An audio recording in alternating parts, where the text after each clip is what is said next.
Hello Sioux Falls and welcome to Planning Preview for the month of December. My name is Jason Bieber with the Planning Office at the City of Sioux Falls.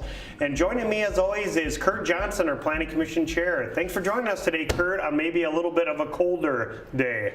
Yeah, we lost fall altogether. We don't want to do weather here, but you know, it went straight from summer to winter. So. It did. It's good. It's a good thing it's nice and warm here in the studio. Absolutely. The climate controls are working great. So this is we are feeling good and looking good. So, Jason, on the agenda for this month, coming into the Planning Commission, we have our first item. We're rezoning from ag, looks like to residential development, West 41st and South Ronsiek. Yeah, so this is kind of another subdivision here, kind of west of Ellis and then south of 41st Street, kind of where we've started actually going south. There's quite a bit of development north of 41st Street, but now we're actually starting to get quite a bit of development on the south side. So this is an actual subdivision a little bit west of what we currently have. And they're looking to do some single family and then some twin homes as you get backed up to 41st Street. So similar to what you see on the north side of the street there. And then we also have later on in the agenda a preliminary subdivision plan that goes along with this one to kind of give us a preliminary lot and block layout of maybe what the subdivision is going to look like and how it connects to the other ones. Very good. No, that's excellent. Again, as a West Sider myself, I'm happy to see the development, and we definitely need the capacity for residential growth. And that's one of those interesting things, because I don't get out there to the west side as much, but when you take 41st Street as if you're going out to the city's landfill, it's crazy how much has developed on that west side, west of T. Ellis Road. I don't think people realize it if you don't get out there ever. Exactly. Well, look forward to hearing more about this one. So our next item, it looks like we're going to rezone to something a little higher density in the residential space, going from a single family to an RD1 twin home complex, West Viola Court. Yep, so this is just a section of land that they're looking to do twin homes maybe instead of single family, really maybe to get a little bit more density on that west side of Sioux Falls. Sure. No, again, great topics to hear more about and great development on the west side there. Our next item, I think we have a pair of agenda items for this one as well, but going from agricultural to a light industrial, northwest side. Why don't you tell us a little bit about this one? Yeah, so this is an area that's currently zoned ag, and they're looking to do light industrial, to do another kind of light industrial subdivision, similar to some of the other things that are up in that area. So it'll kind of fit in pretty well with the existing uses up there in the northwest side of town. Oh, very good. Our next one, I think we're switching gears over to the east side, going from an agricultural to a single-family residential district, East 10th. 9,000 East 10th. Wow. Pretty soon we're going to be into 5 digits out there, but this is about as far east as you can go. So if you go on East 10th Street, east of Willow Run and Arbor's Edge, there's another area that they're looking to do a small subdivision with some large lots for some executive style homes out there. And then we also have that preliminary plan that goes along with that area too. So really the way east side of the city, about as far as you can go. Well, that's excellent, and frankly, then all of the traffic woes with the reconstruction of East 10th out there is going to be well worth it for this type of development. Very good. Our next item, switching gears here to the conditional use permit side of things, it looks like we're looking at a new full-service restaurant, 7600 block of South Louise. Yeah, so we actually have this item on the agenda for last month, excuse me. We deferred it 1 month, really because the applicant went out and had a neighborhood meeting and wanted to work with the neighbors on their proposed plans and really kind of compromised with the neighborhood and decided, hey, maybe not a full bar is a good use in this location. Sure. With the adjacency of the twin homes and some other residential uses, but really worked with the neighborhood on maybe a more full service restaurant concept out there. So they're working on kind of updating their plans and going to actually go meet with them again to make sure the neighborhood's on board with their proposal out there. Well, very good, because those kind of services are definitely in need down there. There's a lot of residential development in that area, so very good. Our next couple items, we're switching gears again back northwest, North Marion Road, a couple of conditional use permits at the same location. Why don't you tell us a little bit about these? Yep, so this is kind of that area that's really close to Jefferson High School that we've seen a ton of development over the last 2 years out there. And as we all know, once you start getting those residential subdivisions, those rooftops, as they say out there, and people out there, it's time for the services to come now. So the applicant is looking at building a strip mall, and then on one side having a non-sale alcoholic beverage establishment, and then the other side a drive-through coffee place. So they're going to conditional use permits for each of those. They will have a neighborhood meeting to discuss the alcohol portion and the drive-through, and we'll see what the neighbors think of the alcohol portion. I don't foresee any issues with the drive-through coffee shop because nobody ever has a problem with coffee, right? Absolutely not. They're a fine way to do it. So truly a new definition of mixed use in the exact same property. So that's right. Excellent. Well, very good. The rest of our items here look like we are the associated preliminary subdivision plans. Would we like to talk through these any further at this point? I don't think so. I think we kind of talked a little bit, but like I said, these are the things that we like to see as a planning commission staff as well as the city council, is really how the subdivision is going to lay out at the time of rezoning, kind of have those ones go hand to hand. So I think they're good to have at the same time and to give us kind of all aspects of the proposed development. Yeah, I agree with you. That will be great. And then that also just helps paint the picture for certainly anybody purchasing property, or they know what to expect when they come into an area like this, and they can see how it is going to be laid out, and then there's no surprises later on. And really too, as I kind of indicated it a little bit before, but we got to have it laid out to work with the existing development to the east on some of these, and then for future agricultural land that's maybe not in the city now, we got to make sure we're having those access points and we're having it connect to that subdivision that could be coming in the next, year to 10 years. We don't know how long it's going to be, but want to make sure everything kind of flows together. So. Well, very good, Jason. We have a lot of things coming into the meeting, and I can't wait to discuss these in the live meeting format. Yeah, it'll be a great meeting with lots of items, typically more than we see for December, so we'll have to do a little bit harder work on these. So no holiday yet. Yeah, that's right. And stay tuned. After the break, we'll have Jeff Schmidt from our comprehensive plan team stop by and talk a little bit more in depth about our first item on this agenda, which is a future land use amendment.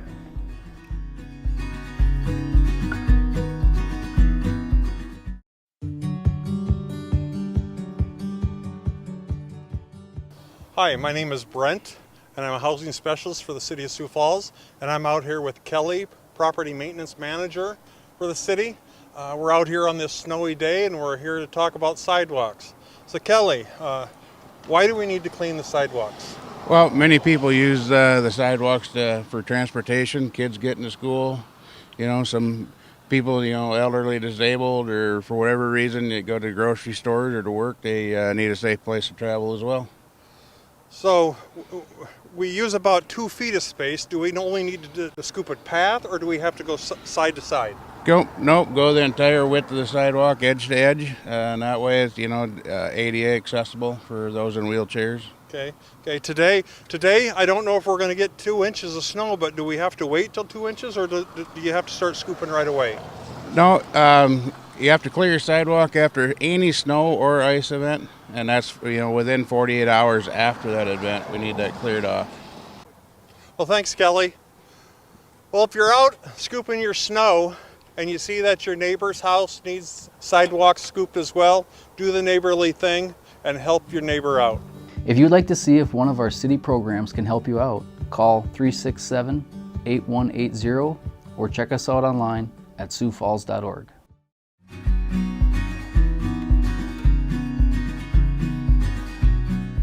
Welcome back to Planning Preview. Joining me today for the special topic is Jeff Schmidt with the Comprehensive Planning Team.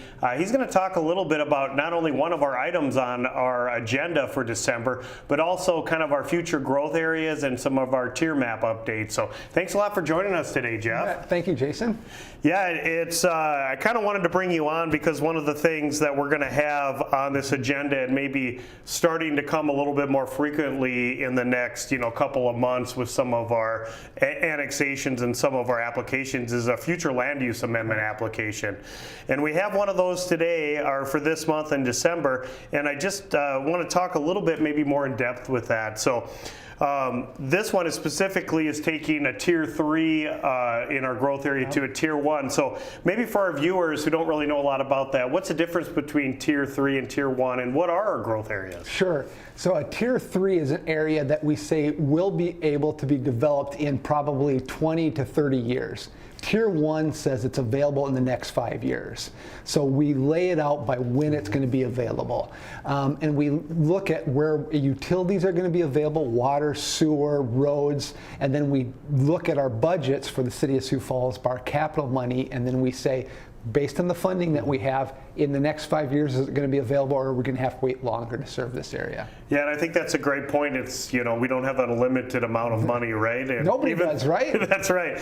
Even though some developers and people wish we could be doing these improvements all over the city, we really got to kind of plan, as you talk about, and really look in a crystal ball and maybe think in the next 5, 10, 25 years, where do we think most of the development's going to happen, and where is most of the demand for that development going to happen? Correct. You know, and it really goes back to the state law says every community should have a comprehensive plan. And everything that you're talking about in today's agenda, the planning and zoning has to be set to the comprehensive plan. And that's for every city in South Dakota. But state law also says that you can amend your comprehensive plan at any time. And so we started years ago and said, you know, we can modify the comprehensive plan, but you need to go through a process to do that. And so just like you alluded at the very beginning, when we say that these areas are available at this time, we budgeted for time frames. We said, school districts, be ready, fire stations, you know, we're going to have water and road down in this area at this time. Well, things could change, but then we need to make sure that everybody's knowledgeable and ready to say, oh wait, something's going to change, and we need to talk about that at planning preview as well as at planning commission. Yep, and I think that's a good point, is just when we're really dealing with these growth areas, which you guys had updated it probably 4 months ago, and you're actually already starting to update it again, right? And that happens. Yep. I mean, and we understand that. I mean, when a developer comes in and says, well, look, something's available down here. We have new sanitary sewer, or there's a road that's available, and here's the land uses. We think, you know, instead of putting apartments, maybe it's going to be single family. So if they know that there's a market change, we're like, okay, well, let's all get together and look at it. Can we get the proper utilities? I'm going to use utilities a lot, but you go, what is that? Is sewer available, but maybe not water? Are roads available, but maybe not a school? So we need to look at that and adjust accordingly, you know, and when we just updated, everybody was like, no, this is a tier 3. We don't have roads down here. We don't have the correct infrastructure to handle it right now, but in 20 years, we think everybody's going to be okay. And then they came back and said, no, based on maybe just only having twin homes, we think we can move it up into a 5-year time period. And as staff has kind of looked at it internally, we went, we don't know for sure yet. We need to have a bigger public discussion on this. Yep, and I think that's a great point, and as you kind of alluded to, the one that we're going to have for this month is down in the southeast part of town, where we're seeing the new Harrisburg Middle School going up, and as we all know, that when schools go up, we get a lot of demand for residential, and then once residential, we get a lot of demand for services and things like that. So this specific area and the request is, we showed it as a tier 3 based on all the factors that you guys not only utilize but also with Public Works, and I think that's important to note, that you're not just coloring orange or blue or green. There's actually data and information going into these projections that you're doing. And then the applicant had met with staff and you guys the possibility of not only, hey, we see it as a tier 3, but let me see if we can maybe get water, sewer, and then roads a little sooner than that. And that's where, right, you met with them and Public Works met with them, and then that's where we said, well, you need to submit for a future land use amendment. Future land use amendment, right. And those future land use amendments have to take place the month before rezoning, because then he'll come back a subsequent month if it goes through the first hearing, and he'd rezone it to, again, then we have to look at that. Rezone it to, well, what's he going to rezone it to? Because then is it going to be twin homes? Is it going to be apartments? Is it going to change to? But that first step is really trying to understand how many units is he looking at? What's the density? Because then you can understand the infrastructure needs. And even if the infrastructure needs are okay, well, what timing are we really talking about? Yep, and I think that's a great point. Like you said, what's the timing of these specific things?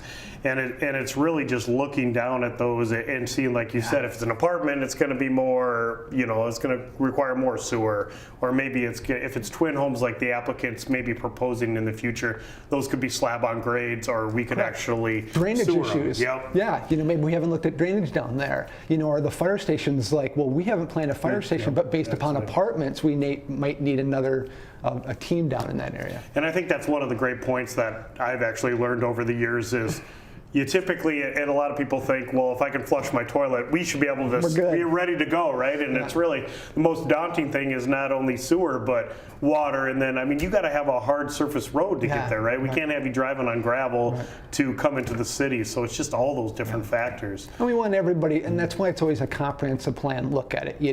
If their development works, that's great, but does everybody else in the area then know that this area is going to be developed in 5 years, not 10 or 15 years, and that's why you have this public discussion. Yep, and to be able to make sure that if we're taking something from tier 3 to tier 1, like you guys always talk about, you have so many acres in each tier, and you're projecting those acres based on what?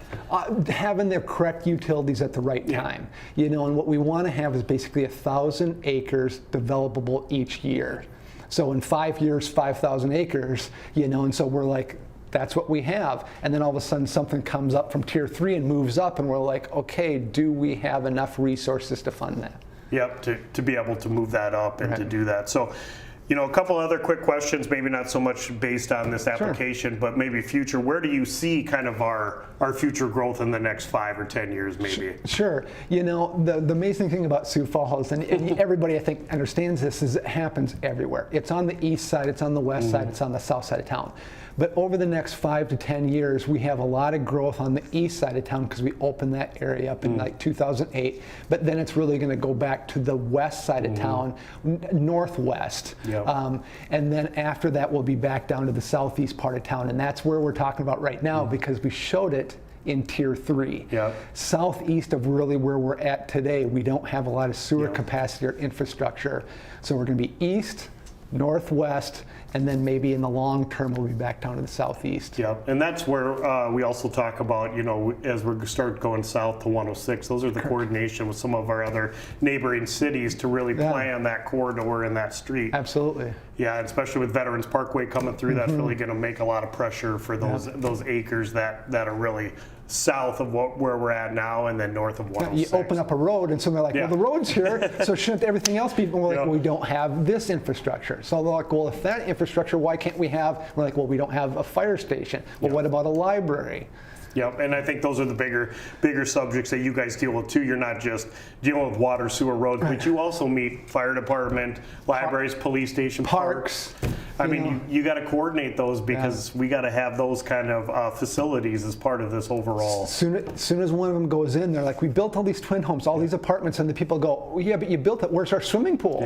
And we're like, I guess we didn't think about that. No, we have to think about all of it. And that's kind of another aspect of what we're planning and what the city's planning is to get ahead and start purchasing maybe those properties to do those facilities because, as you know, development's moving fast and developers are starting to eat up a lot of this agricultural land where the farmers, maybe their kids aren't farmers, right? And so they're ready to sell, they're not ready to farm anymore. And trying to get ahead of that is just really a daunting task. Well, I really appreciate you coming and talking a little bit through this. I think it's maybe something we'll see a couple more applications in the next, couple months maybe, and then I would think so. And then hopefully we'll maybe have you back on when you actually update the maps, probably 6 months from now or whatever the timeline is with that. But it's a great discussion to have. So thanks for joining us. Thank you. And thanks for joining us for planning preview for the month of December. As a reminder, the meeting is on Wednesday, December 7th at 6 o'clock at the Carnegie Town Hall. And you can provide any public comment for any of the items that we spoke about today. And also we do have that 5-minute comment period at the end of the meeting for non-agenda items. So thanks, Sioux Falls, and have a great day.